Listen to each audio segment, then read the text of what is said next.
Merhaba, teknoloji o kadar hızlı değişiyor ki bazen yetişmek imkansız gibi geliyor değil mi? İşte bugün tam da bu konuya dalacağız. Bu teknoloji devrimi hepimiz için ne anlama geliyor? Hadi başlayalım. Şimdi isterseniz şöyle başlayalım. Bir zamanlar adeta yenilmez sanılan dev bir şirketin ders niteliğindeki hikayesiyle.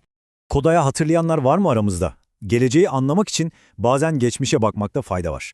Gelin şimdi bir zamanlar fotoğraf dünyasının kralı olan ama o değişim rüzgarına kapılıp giden devasa şirket Kodak'a bir göz atın.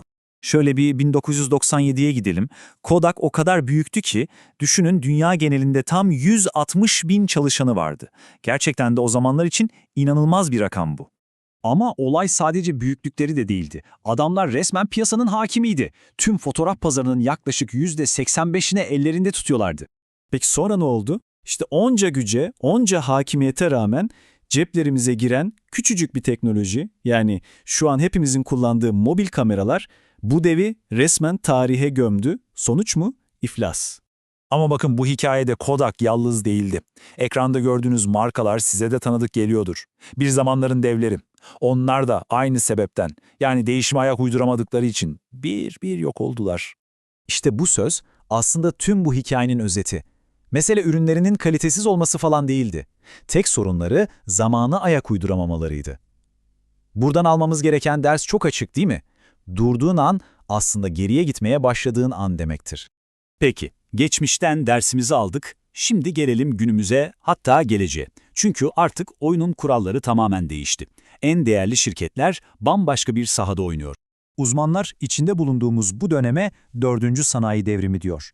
Kulağa biraz havalı geliyor değil mi? Ama aslında anlamı çok basit.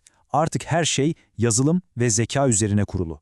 Ve bu yaşamı şeklimizden iş yapışımıza kadar her şeyi ama her şeyi kökünden değiştiriyor. Mesela Uber'i bir düşünün. Dünyanın en büyük taksi şirketi ama sahip olduğu tek bir araba bile yok. İnanılmaz değil mi? Bütün olay sürücüyle yolcuyu bir araya getiren o akıllı yazılım.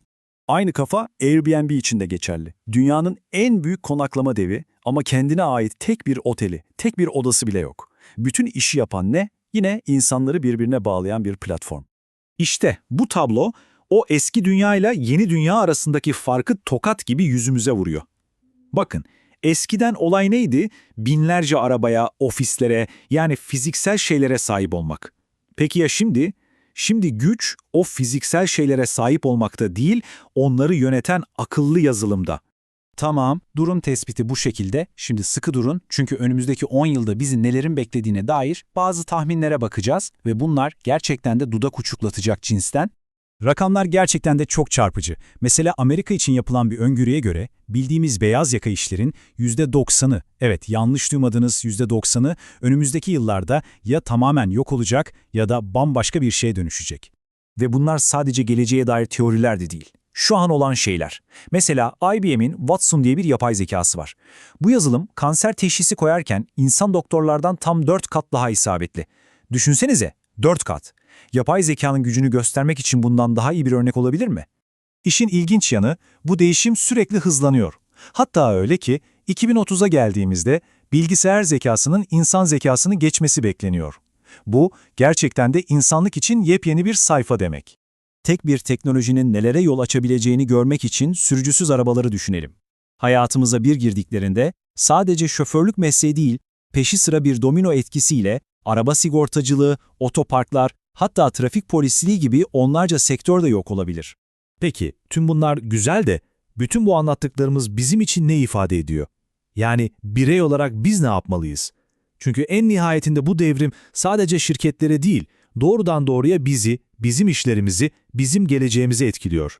Bakın bu, bireysel olarak uyum sağlamanın ne demek olduğunu anlatan şahane bir hikaye. Bir sokak satıcısı düşünün, önce ankesörlü telefon kulübesi işletiyor, sonra teknoloji değişince işi cep telefonu şarj istasyonuna çeviriyor. O da yetmiyor, bu sefer de satış ve tamir dükkanı oluyor. İşte sürekli adapte olmak, sürekli bir sonraki adımı düşünmek tam da bu. Aslında bu evrimi her yerde görüyoruz.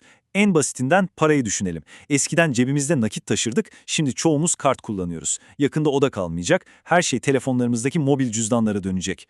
Evet, geldik en can alıcı soruya.